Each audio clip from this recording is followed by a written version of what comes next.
তো গাইস, সকালবেলায় tata still ম্যারাথনের যে রানিং করে যে মেডেলটা পেয়েছি, এটা আমার মেয়ের জন্য।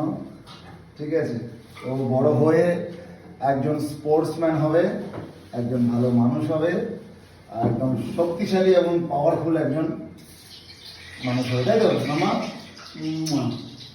তোমরা ওকে অনেক আশীর্বাদ করো, ও যেন একজন ভালো মানুষ হতে পারে। আর এটা আমার স্বপ্ন, ও একজন স্পোর্টসম্যান হবে, আর ওকে আমি অলিম্পিক পর্যন্ত নিয়ে যাব। এটাই আমার জীবনের ইচ্ছা, একজন ভালো স্পোর্টসম্যান হিসেবে দেশের প্রত্যেকটা মায়েদের এবং দাদাদের এবং ভাইদেরকে আমি একটা মেসেজ দিতে চাই। আপনারা আপনাদের সন্তানদেরকে খেলতে দিন, তাদেরকে বিভিন্ন স্পোর্টসের সাথে যুক্ত করুন, যাতে তারা তাদের শরীরটাকে সুস্থ রাখতে পারে এবং একটা ফিট, ভালো এবং সুস্থ শরীর পায়। এইভাবে সবাই যদি এগিয়ে যায়